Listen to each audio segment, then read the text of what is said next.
Türkmen hökümetiniň gözgyny adam hukuk tejribelerine 2019-njy ýylda ösüş göze iýilmedi diýip Human Rights Watch guramasy dünýädäki adam hukuklarynyň ýagdaýy barada ýaýradan soňky ýyllyk hasabatyny aýtdy. Düýbi New Yorkda ýerleşýän guramanyň hasabatyna görä Türkmenistan prezident Gurbanuly Berdimuhammedow hem-de onuň ýaranlarynyň awtoritar häkimiýetiniň astyna repressiw hem-de üzüňe ýurt bolmagyna galýar.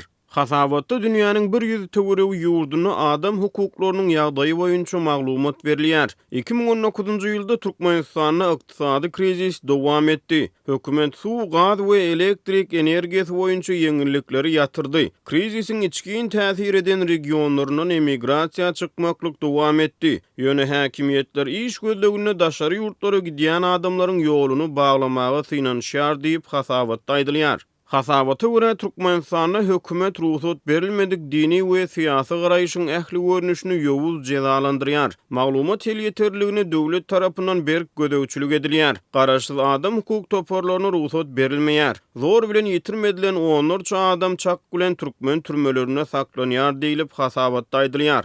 Human Rights Watch Türkmenistanda media azatlygynyň düýbünden ýokdugyna hem-de internetiň daşary ýurtlardan satyn alynan ýydarlaýyş enjamlary bilen gödäwçilik edilmegine ünsü çekýär. Daşary ýurt media uramalarynyň ýurtdan maglumat almakdaky kynçylyklaryny utaýar. 652 sahypalyk raportyň Türkmenistana raýat jemgyýetiniň ýagdaýyna bagyşlanan bölümini ýurtda raýat aktivistlerine ýygyderli haýwat atylýanlygy hasabat berilýär. Hukuk kuramasynyň hasabatyna Türkmenistanda adamlaryň hereket azatlyklarynyň häkimiýetler tarapyndan edenetdilikle çäklendirilmegi, olaryň öý we emlak hukuklary, din wujdan azatlygynyň gysylmagy bilen bagly gözgyny ýagdaýlar barada hasabat berilýär.